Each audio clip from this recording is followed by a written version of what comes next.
Because I never did the urban cowboy stuff. I got fired a lot because they would hire us expecting in 79, 80, 81 the music that was on commercial country radio.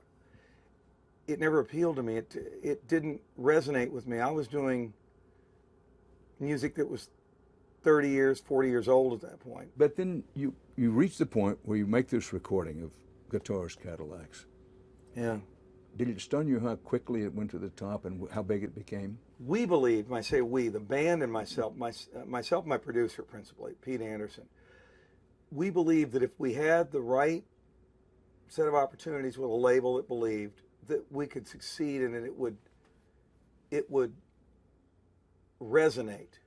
People, even Merle's great anthem, Okie from Muskogee, ironically, and he said to me, he really wrote it tongue-in-cheek. He wasn't serious, and then it became an anthem for the right, but it was recorded down the street from the hippies he was talking about on Sunset Boulevard. He was right up the street from, so he, there's that moment, the late 50s, early 60s Bakersfield sound. And then by the late 60s, you had another generation of young people in LA. Chris Hillman in the Byrds doesn't get the credit he deserves. He had been a bluegrass mandolin player, and he was chosen to be a member of this band they were putting together, the Byrds. And as he worked through the Byrds for the first couple of years, he kept introducing or trying to introduce country music into that rock band. That was our American Beatles, the Byrds. And he achieved it by the time they did the album Sweethearts of the Rodeo. Now, he doesn't like the hyphen term. He said to me, he still kind of rubs him wrong, country rock, but he created it with the Byrds. Right. And without them, in that moment in Southern California, and that whole late 60s, early 70s movement, which begat in the, Linda Ronstadt, Emmylou Harris, and the Eagles, had this stratospheric rise, to what pop culture changed with that. So again, it was based out of kind of the country music culture in California that begat that. I then, a decade later, show up. I dropped out of Ohio State and left and arrived there after going for a short time to Nashville and looking around. I went to LA, and there was a scene that blossomed in the early 80s, 1981, 82, and they called it cowpunk because a lot of punk rock bands began to play country music. I never heard the phrase cowpunk. It was called cowpunk. Punk music, I understand. Cowpunk, I never heard of. They call it because they were former punk bands, like the Dills became this band called Rank and File, a punk band.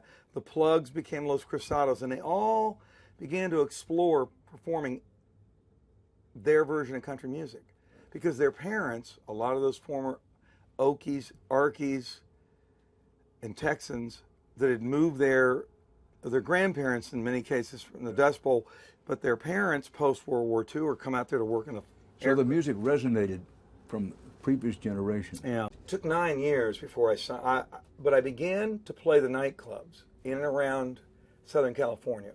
5 sets a night, fist fights galore, and, maybe a beer bottle thrown drunk at your time or patrons. two. Yeah, well, never had the chicken wire experience. And that didn't actually, I never experienced that, even in Ohio when I played bars. And about 1981, 82, this scene in the rock clubs broke out and allowed me an access point to take the kind of neo honky-tonk that I was, because I never did the urban cowboy stuff. I got fired a lot because they would hire us expecting in 79, 80, 81 the music that was on commercial country radio.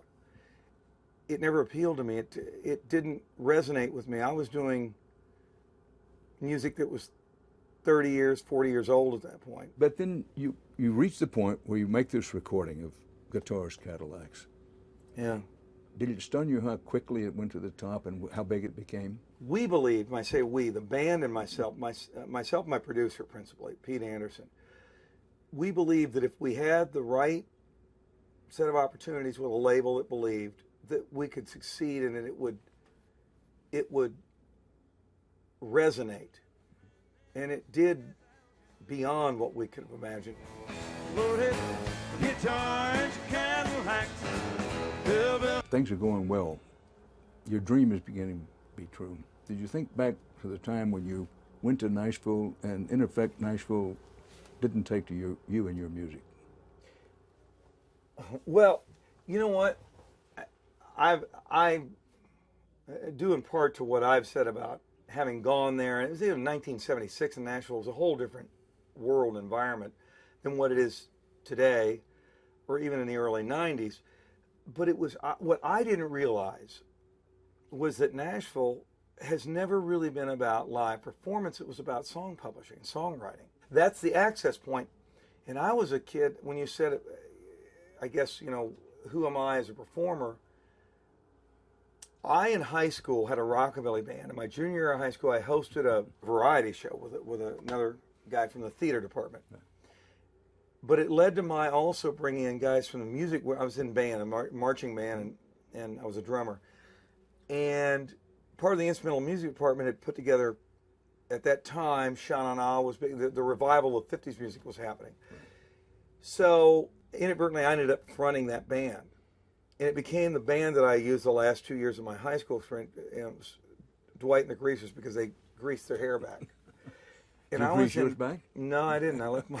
Well, I had hair there, and I left it dry and down. I was the exception. They were the greasers. I was just me. But I had that moment at 16 years old, and that's what I keep trying to inform what I'm doing on record with. The emotion of that, the kind of reckless abandon, the kind of just the purity of emotion, the kind of the excitement that is. It's like, I don't know if you ever did theater, but it's like walking on stage from the wings when you're listening to that crowd breathe.